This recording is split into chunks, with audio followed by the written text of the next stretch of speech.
Good morning, go-getters. How are you doing? We're here live with you today. You see here on beside me is Scott Baradell from Dallas. Hi, Scott. Hi, Cami. I'm about 10 years older than that promo picture you put out, so I hope people aren't too I disappointed. took what I could find quickly on the web that actually fit the theme. So anyway, yeah, Scott's here, and he and I are I was going to say old friends, but longtime friends, I guess is maybe the Um, way to put I'm, it. you're a long time. I'm old. It's okay. I'll own it. I think I'm a little bit old too at this point. Just saying. So yeah, we've known each other for a long time. We started way back in 2005, I think, is when we met. 2006, somewhere in that range, when we were just baby bloggers, right? That's right. That's right. It's amazing. Just by coincidence, when in 2005, Mhm. I've still got posts. You probably do too, from blog posts from 2005 that are getting traffic today. And one of them was that I did back then was on the top 10 movies about PR and journalism. This is before there were like 1,000 articles online about that because it was the early days. And it still gets traffic because it was written early and built up some inbound links. So I decided that because everyone, the joke I tell is I finished the Netflix, so it's because everyone's inside, I decided, oh, well, that's a good time to update that post. It's already got an audience that comes to it, so I added some newer movies and things like that. And I'm gonna publish that one later today. If you want to find some fun movies to watch that you So tell us where we maybe tell us haven't watched yet. tell us where we can find you. So let's talk a little bit about who you are. So let's just open up the kimono here. Like, what do you do? Where can people like find that awesome post? And kind of why am I interviewing you? There's a reason. So let's I talk don't about know your why agency. Go. my So it has to agency do is with your expertise. Your expertise. Let's go. well, my agency is Idea Grove, which is ideagrove.com is the URL. And you can go to the blog later if you want to see that post about movies. But we are a B2B tech PR and marketing firm.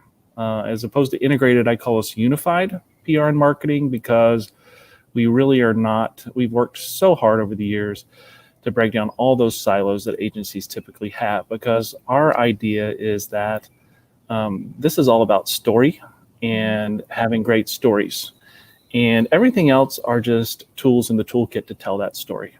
And so the more artificial, ultimately, walls and divisions you have between the different tools in the toolkit, it just makes it harder to get all you can out of the stories you have to tell. And so that's what we do. For the first few years, back when I was blogging, Cami and I were blogging, it was just me. 9 years, I've been growing a team, and we have physical offices, although we're not using them right now. And we've got a team of about 25 people, third and a third between account management, our content team, which includes design, writing, animation, video, and our PR and HubSpot teams. We're a HubSpot partner as well. Awesome. So you know a few things about social media and also about media, regular media, and how to like mix all of that with the marketing, right? Is that kind of what you're saying there? Yeah, absolutely. Yeah, I mean, that's the goal, is to realize that all of the lines that used to separate these different disciplines have blurred, and to really make the most of the environment today, you really can't respect those lines anymore. You have to go where, give people what they want to see in the way they want to see it. And well, that's part of what we're going to talk about today. Mm-hmm. It used to be in PR that PR people thought if it wasn't quote unquote earned media, meaning Mm-hmm. I wrote a press release or a pitch and I sent it relationship by taking reporters to lunch, and because of that, they wrote a story for you, my client, and that's how I earned my retainer. So please pay me. That's what PR was and still is Yeah. for a lot of people.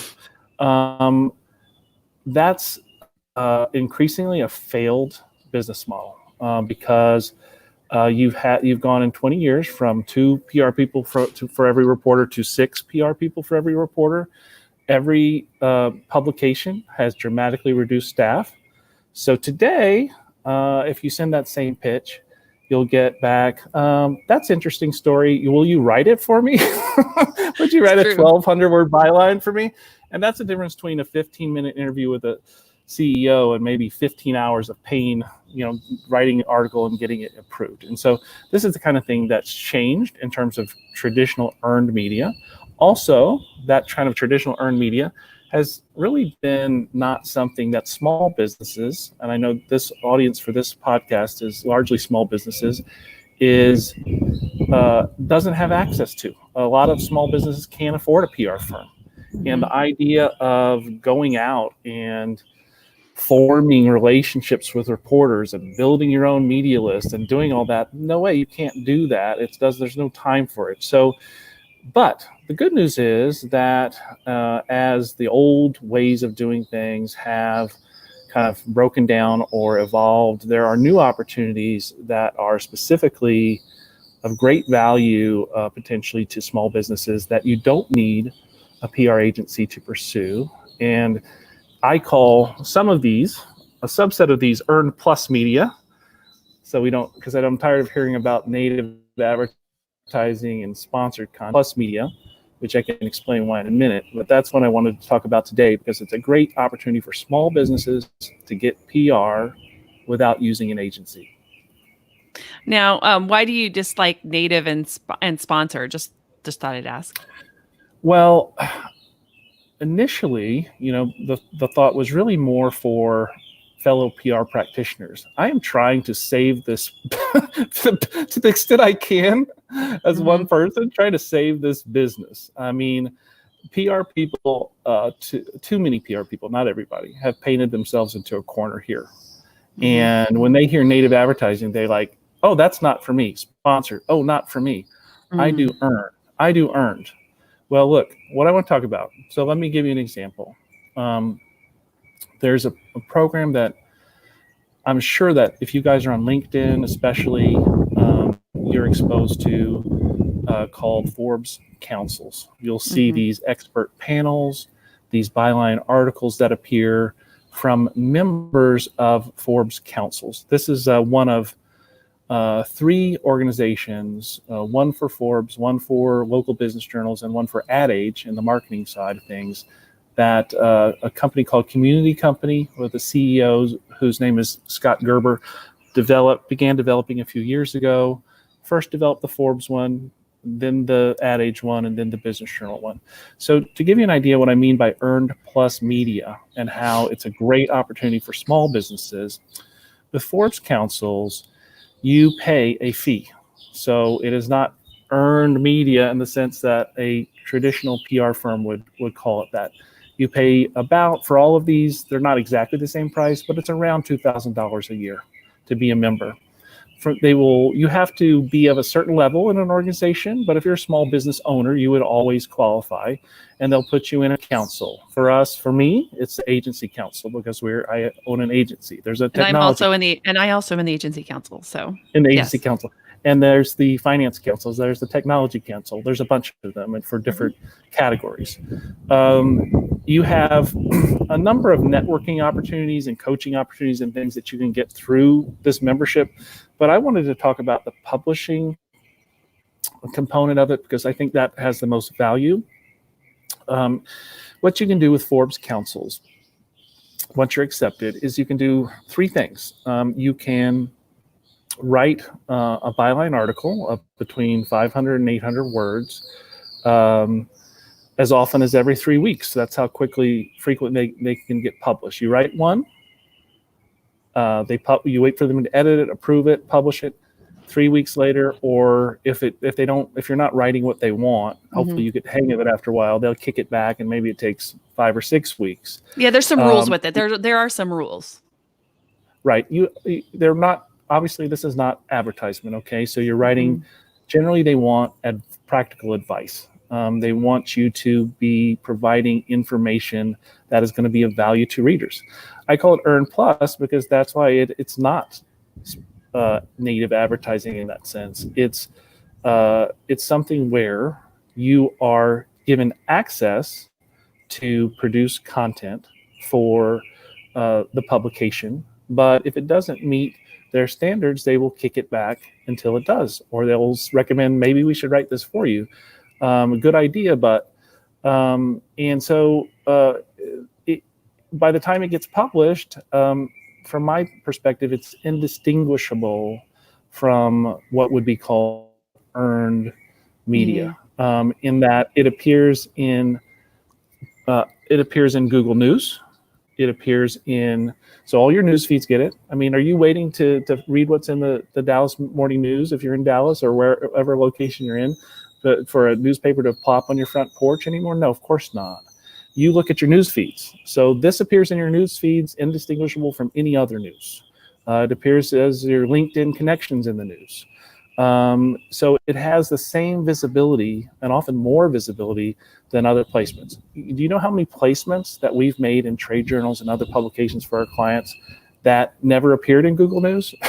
It happens a lot because there's so many approved Google News sources, but Forbes is always in there. I've never had a single thing that I've done for Forbes Councils that has not been appeared in Google News or Google or in LinkedIn feed for connection. So there's real value in that. But you don't have to just always write an 800-word article. They also have something called expert panels, where every month they'll give you about a dozen questions that are thought leadership questions about your industry. What do you think about remote work? Whatever. And you write an answer. It has to, but again, I call it Earned Media Plus because it has to be a substantive, real answer that has something to say, or they won't use it. Typically they'll publish maybe a dozen of the responses in kind of what they call a roundup piece on the topic, but might have 30 submissions. They're only going to pick the ones that are good and say something interesting. And so you have to step up your game beyond what you could do in advertising, where you're just buying space and putting whatever you want to put in that space. You have to serve the audience. I know, some of the folks that are in the business of editing these articles and curating this for Forbes, and they have editorial backgrounds. So they're not going to put up with a bunch of nonsense. So that's why I call it that, because I think that's the way we treat it.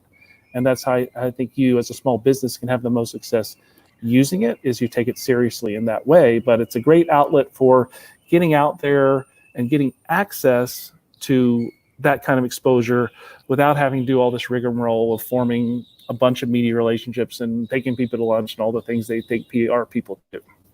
Yeah, and I think that's really interesting too, because you are showing your expertise. So this is not somewhere where you can promote your product or promote somebody else's product or put a bunch of links in it. It's not a links building exercise. It's very much a journalism exercise where you're adding value with your knowledge, I guess is the best way to put it. They don't want you like interviewing a bunch of people. They really want you to talk about what your expertise is and build some stuff around that, right?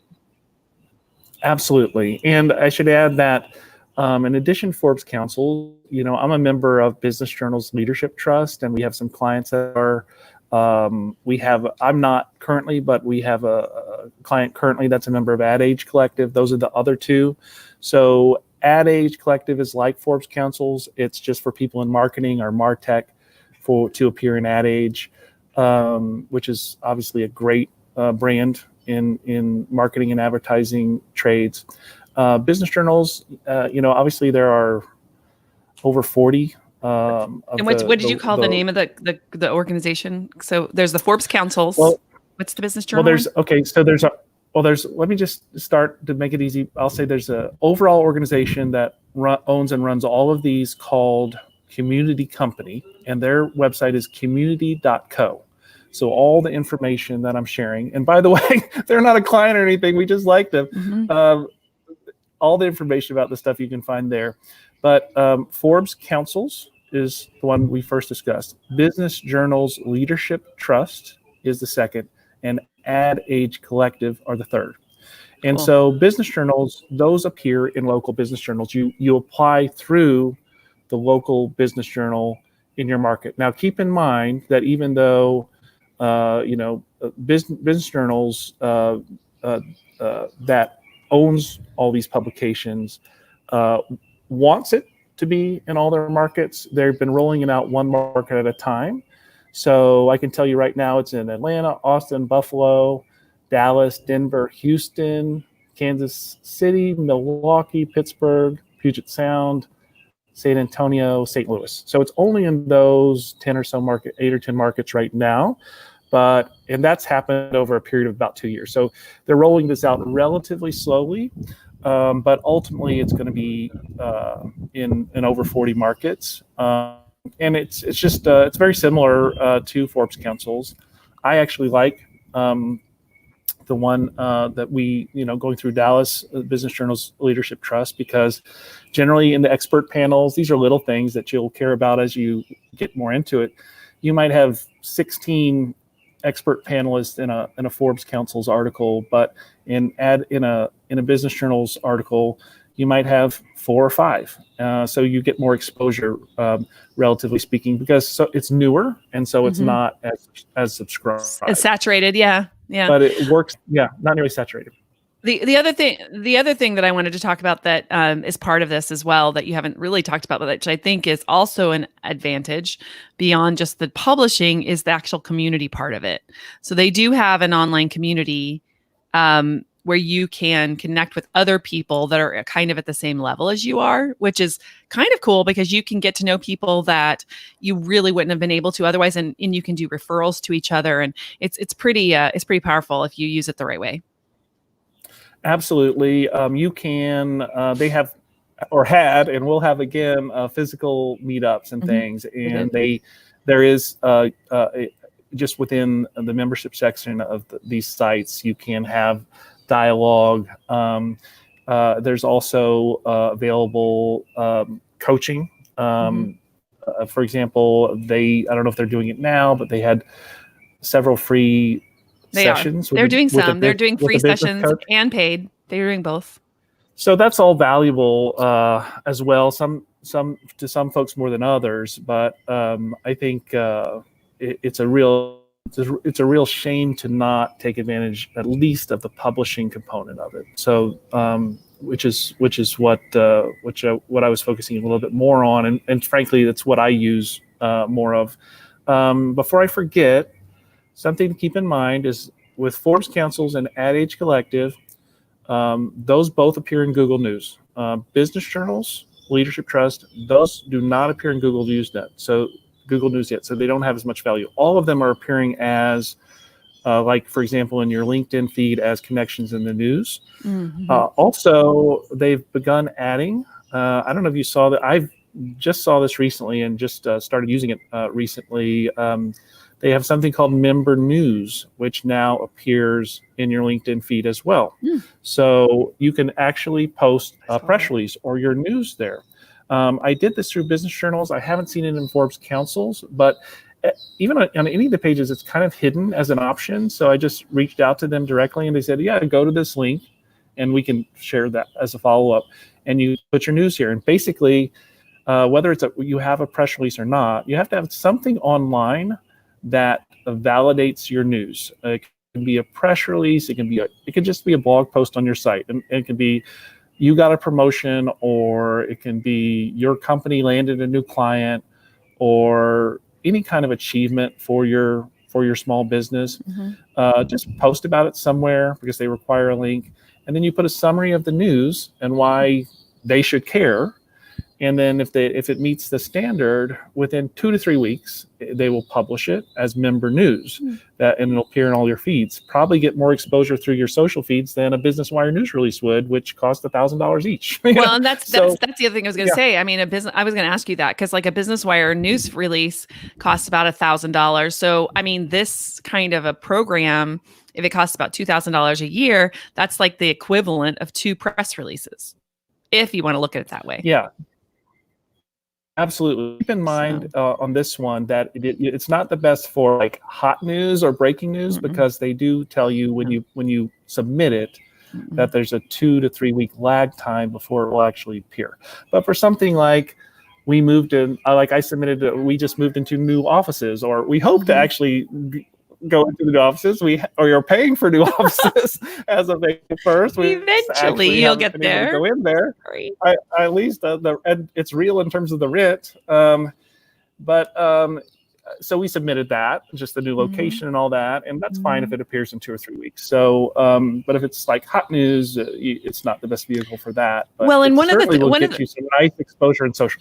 Yeah, one of the things I was going to say about that is that just that you popping up in the feeds and people seeing, like, I mean, I've seen it, like Scott Baradell, has been mentioned in the news. That's what he's talking about. Somebody's been mentioned in the news, that you see it in your LinkedIn feed. Right.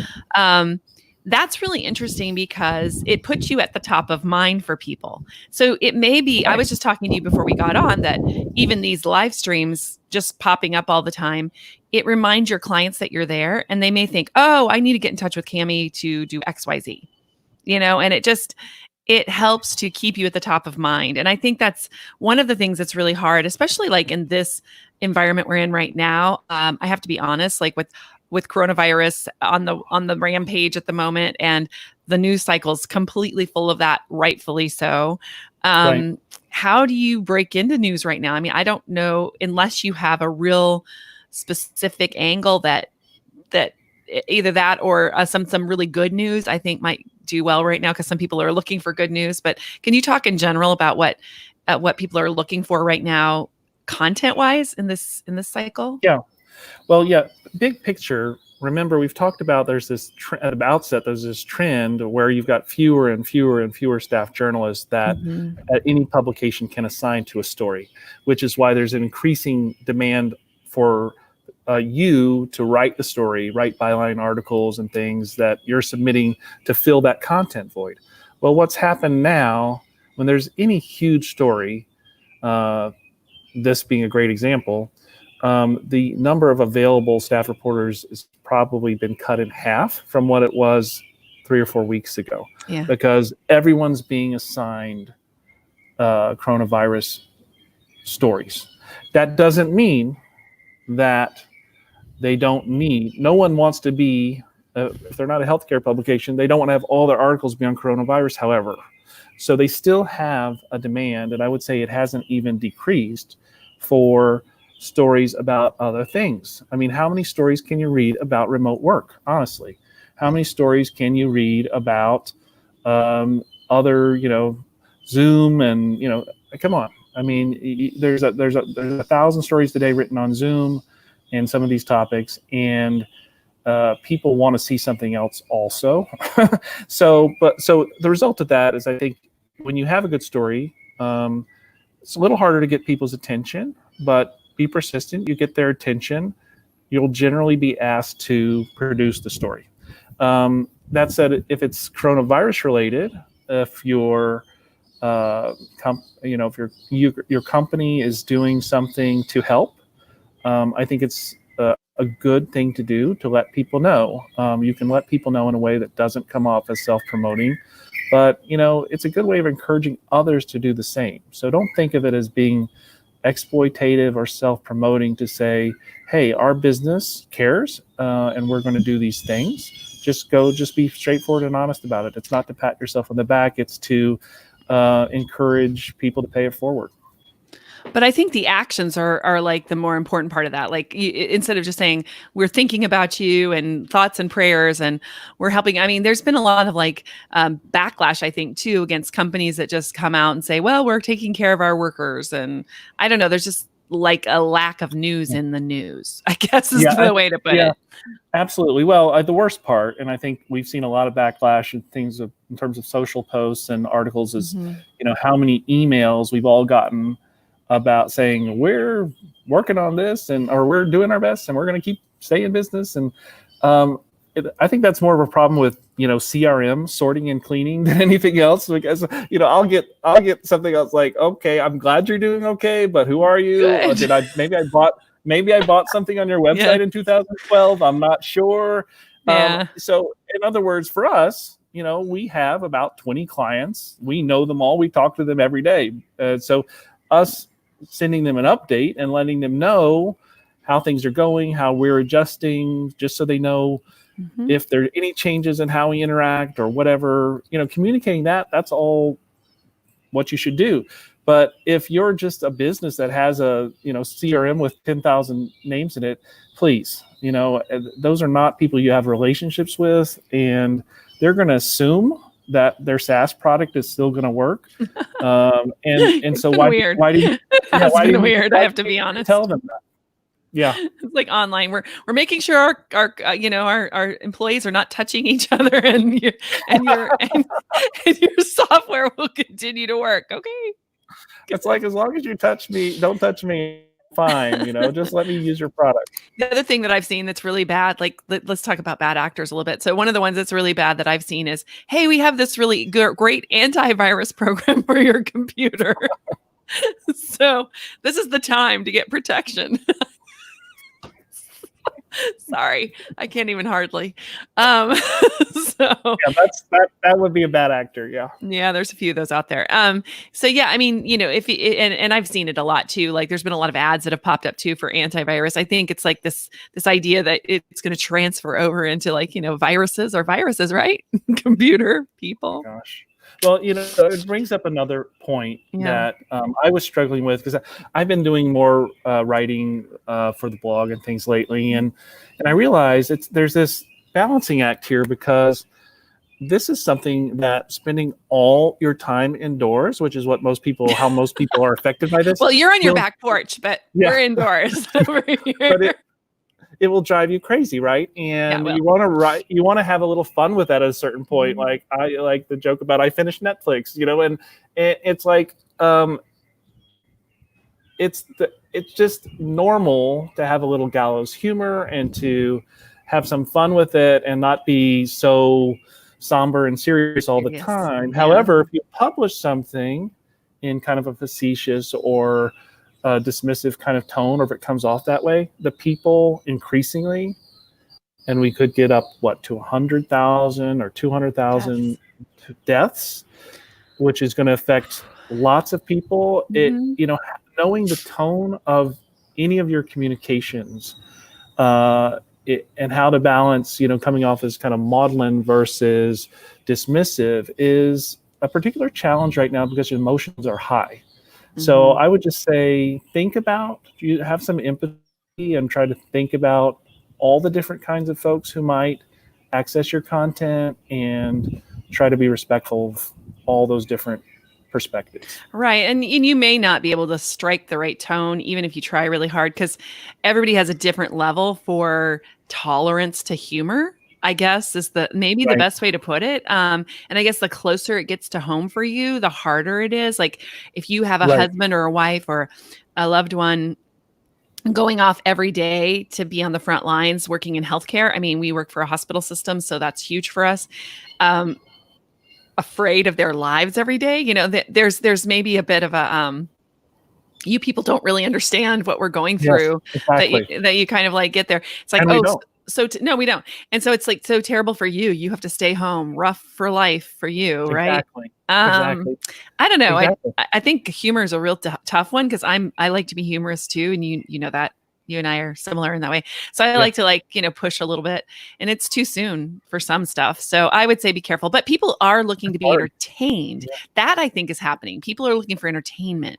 One of the things my son has been doing during this break is he's been working on his music and putting it out on SoundCloud. So that's been cool. So that's been really fun to see him do that. But I think that's a good time to do stuff like that, because if you have a talent of any kind, now's the time to use it. People are like looking for entertainment. And I've seen some stuff that's really funny and fun. Chris Mann, who's a really well-known opera singer on Broadway, he did a bunch of remakes of like My Corona and My Sharona. Yeah. I don't know if you saw all those, but I haven't. No. Okay, so you need to get to the end of YouTube now, Scott. Okay, so YouTube is where you're headed next. Chris Mann, I will finish YouTube and he took he did the Hello, It's Me. Hello, it's me. It was Hello from the Inside. It was great. It's good. Anyway, so you need to go check that out. And then he had a really heartfelt one for healthcare workers as well. So then he kind of went the other way and did one just really thanking healthcare workers. So he kind of balanced it, I guess, is the right way to put it. So I think Chris Mann struck a really good balance. So that's a good one to check out, MANN. And I don't know. I think that there's a need right now for entertainment and diversion and those kinds of things too. So if you're a person out there that has those talents in mind, that's where I would head right now, really. Absolutely. And so yeah, I love it. So as far as like for Forbes, let's talk about that for a minute. Because if I was going to go write an article for Forbes right now, I was thinking about what I would do. What do you think maybe would be good right now for those kinds of plus type of things if you're in the Forbes Councils? Talk to us that are. I actually just submitted articles to in the last week to both Forbes Agency Council and to the Business Journal. I'll tell you what I did. I'll tell you that when you go to both of them, they have a big banner that says, if you're writing about coronavirus, read this, because a lot of people have been submitting things, but not necessarily things that have anything new to say or are useful. So what I did is I did in Forbes Council submit something about remote work. However, what I did is I wrote very specifically from my own agencies, my own company's experience from the beginning, like why we waited, when we did it, how we made the transition, what tools were important at the transition, something that I thought for another company that maybe, so we really made the transition about 3 years ago to be remote friendly. So this made it easier for us, but for a company that's maybe just starting it now, knowing the steps that someone took from their own experience might be helpful. For the business journals, I wrote about crisis communications from the perspective of having, back in my corporate days especially, managed crises, and I spoke about a specific crisis and the things that I had experienced and what I learned from it. And I think think of it like conversations you would have with someone. If you're having a conversation with someone, it's not going to be a bunch of generalities and bullet points and numbered lists. It's going to be sharing from your experience. And so no one else can do that besides you.